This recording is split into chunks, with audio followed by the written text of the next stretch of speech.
Hey folks, Trubie here. Time to do the Warhammer 40k Dice Masters review. I've had this in my hands for a little while, and we're finally at the cusp of release. It's coming out November 28th, so this will be in stores and purchasable. And today we're going to do a review of the 4 factions. So doing things a little differently, just going to talk about the 4 factions, what I like about the different factions, and what is going to be sort of the power cards from each of those factions. So let's just get right into it. And we're going to start off with the Death Guard. I like the Death Guard a lot, but they're going to be the hardest faction to play. Let me set this aside here. They only have like 2 characters with range, and both are really expensive. And they only got 1 4-cost character, which is the Lord of Contagion, who you see here. But I like this 5-cost a lot better than the 4-cost. So that sort of throws off their purchase curve a bit. So it can be a little daunting, a little hard to get around. But still, I like them. They're kind of combo-y, and I think that's their strength. So like with the Lord of Contagion here, who every time you field another Death Guard character, you deal damage.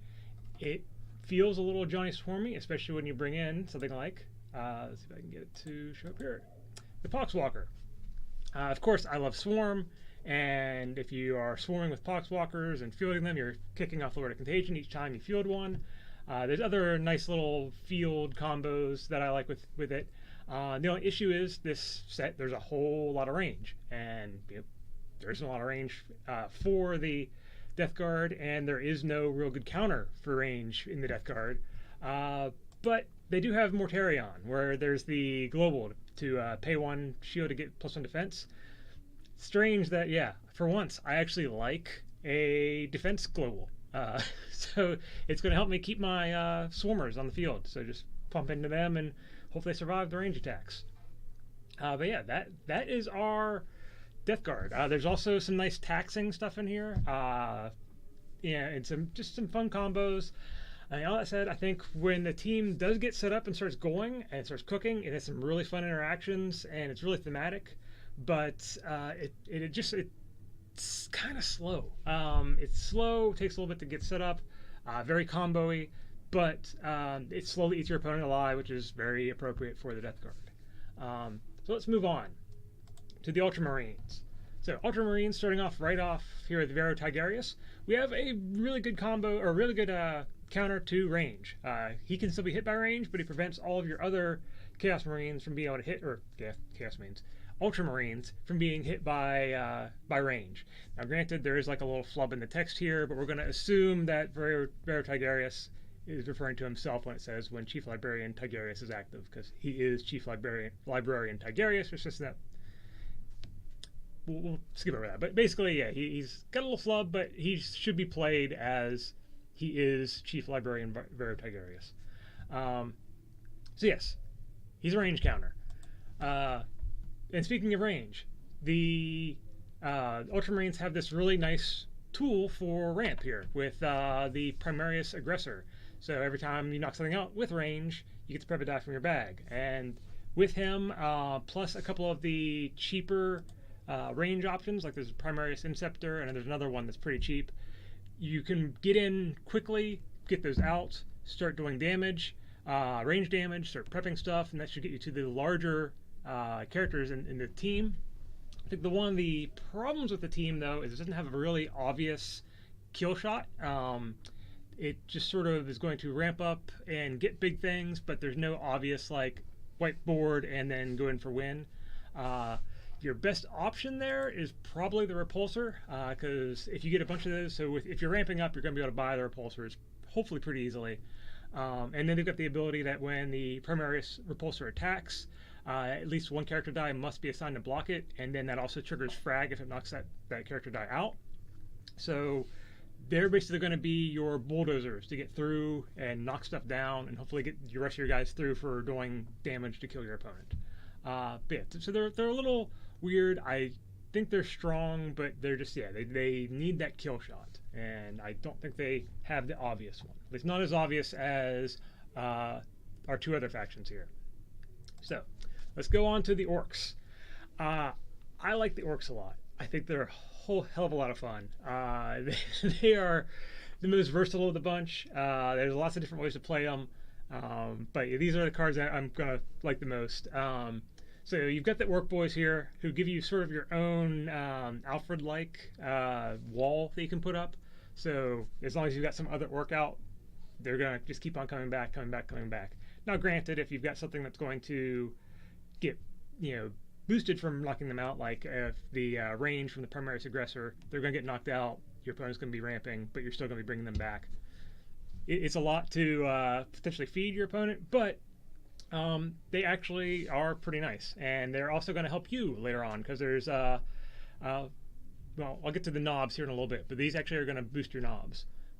That sounded kind of perverse, but let's move on to the next character. I also really like the Warbiker. I think the Warbiker is actually the best of the range counters, because while the Warbiker is active, prevent all damage from range ability to your orc character dice. The bad part is you have to play orcs to use them. The other guy, we had to use Ultramarines to have him be useful, but the Ultramarines, Vero Tigerius, could be removed from range and leave the rest of your guys open. The Warbiker can't be targeted by range either, so he's pretty good.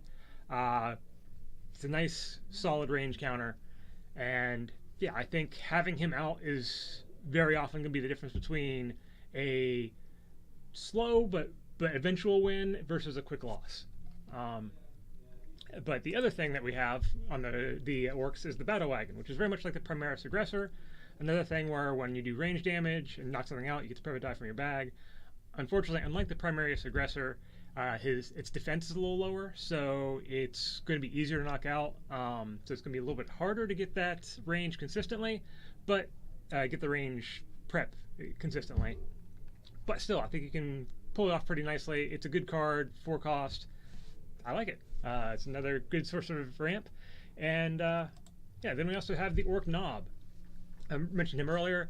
I think he's actually kind of one of the big win conditions here. It's like you just get a bunch of range stuff, you build up your wall, and then you start attacking constantly. And when you do range and take out your opponent's stuff, everything that you take out gives this guy +1/+2, and everything that your opponent takes out of yours gives this guy +1/+2. So if he's taking out your orc boys, all of a sudden your orc knobs are just getting more and more angry because of it. So they can get really big, real easy. I played a couple of games where I was easily getting these guys up to 11, 12 attack.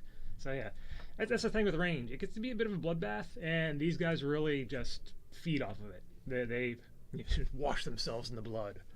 And then the last thing with orcs, they have their own mini game here. try to get Stompa. All 3 versions of Stompa, there's 1 8 cost, 2 9 costs. Good luck. I have not successfully been able to buy it. I've had the energy before, and I was really tempted to, but ended up buying multiple other things instead to try to win. But I think the Get Stompa mini game is going to be fun for you event coordinators out there. Hey, maybe have an extra prize if someone actually manages to field Stompa. Might be fun. But now, let's move on to our last faction, the Space Wolves. And we're just going to start with the biggest card of the bunch, the Venereal, the Venerable Dreadnought. He's going to be the biggest meta card coming out of this block. You're going to see this guy a lot. Let's see, the Worlds are next week. I'll be very surprised if he is not in a top 8 list. He's just very strong, given all of your dice range. It is really good, creates quite the bloodbath, and also the fact that he has good, heavy defense on his side. It's going to be hard to take him out, so he's going to stay in the game pretty much, and he's going to deal lots of damage. Or, well, he's going to help your other guys deal lots of damage. Venerable Dreadnought. It's nasty. Most meta card in the set. Really good. But moving on, I also like the Wolfguard Terminator. All 3 versions of him serve different ability. They serve different team types, and I think he's very versatile. I like him a lot. This one specifically, Infiltrate's always fun, and when you're combining range with Infiltrate, so you're attacking every turn, triggering range, and then potentially just bringing him back. He doesn't have to go through and just attack again next turn, attack again next turn. And I think that's the one thing with the Space Wolves here is they're very aggressive. They're very much an aggro team, and if you're not attacking almost every turn with the Space Wolves, you're doing something wrong. They are aggro, very aggro.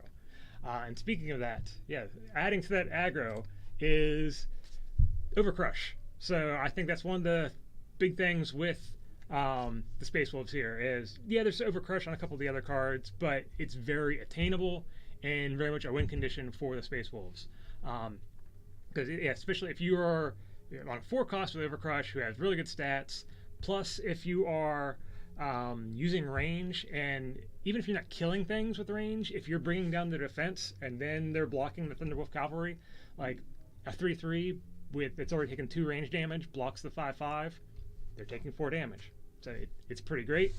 And yeah, so you've got the 4-cost Thunderwolf Cavalry, you can get a bunch of him.